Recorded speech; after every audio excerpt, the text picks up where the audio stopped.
शिवसेनेचे आमदार अजय चौधरी आपल्यासोबत आपण त्यांची बातचीत करणार आहोत। काय नेमकं सुरू अधिवेशनमध्ये?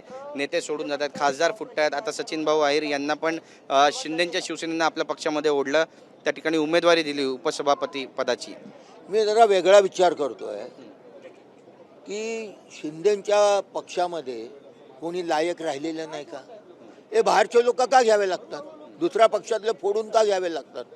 म्हणजे मग मी जबाबदारी द्यावी असं माझ्या पक्षामध्ये ज्यावेळी माणसं शिल्लक नसतील त्यावेळी बाहेरच्या जबाबदार लोक घ्यावे लागतात असं माझं म्हणणं आहे। कारण त्यांच्या पक्षामध्ये विधान परिषदेमध्ये भरपूर लोक आहेत, भरपूर हुशार लोक आहेत, त्या सगळ्यांना डावलून एक दुसऱ्या पक्षातला आमदार फोडून त्यांना उपसभापती बनवण्याचा हा दुराग्रह का, हे मला विचारण्यापेक्षा आपण शिंदे साहेबांना विचारलं तर अधिक बरं पडेल। म्हणतात ऑपरेशन टायगर सक्रिय आहे, त्याचा हा भाग आहे, पण ऑपरेशन नेमकं कुणाचं होतं हा याच्यावर पण चर्चा सुरू आहे। वरळीमध्ये प्रस्त आहे सचिन अहिर यांचं, आणि भविष्यामध्ये सचिन अहिर आणि आदित्य ठाकरे हे आमने सामने येऊ शकतात शिवसेनेचे दोन्ही उमेदवार। हो, अजून 3.5 वर्ष बाकी आहेत ना।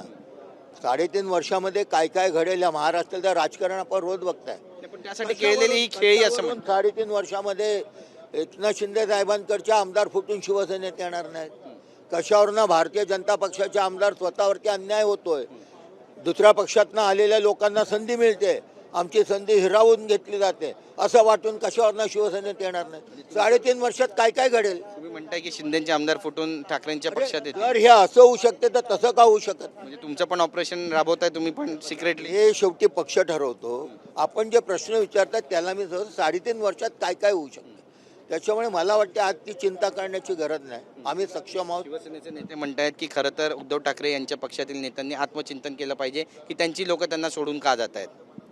ना, हे पक्षपातळीवरती नेहमी चर्चा होते। मला वाटते ह्या प्रत्येक गोष्टीची चर्चा केली जाते आणि त्याप्रमाणे पक्षाची धोरणं ठरतात। सचिन भाऊ अहिर सोडून जातील याची नाममात्र कल्पना तुम्हाला होती किंवा तुमचं काही बोलणं झालं त्यांच्या? नाही नव्हतं, 2 दिवसामध्ये त्यांची आणि माझी गाठभेट झाली नाही। देहबोलीवरून तरी वाटलं की ते अशा पद्धतीचा निर्णय? नियमित फोनवरती चर्चा होते कुठे आहात काय, परंतु मला वाटलं नाही असं काही आज जेव्हा तुम्हाला कळलं तेव्हा तुमची पहिली रिॲक्शन? कळलंय आत्ता, कारण मी सभागृहात होतो।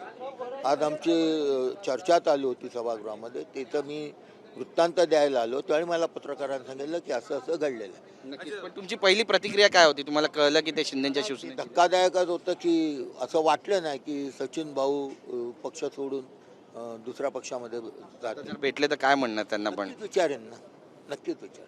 धन्यवाद आमची बातचीत केल्याबद्दल। कॅमेरा पर्सन रोहन पवारसह गिरीश गायकवाड, TV9 मराठी, मुंबई।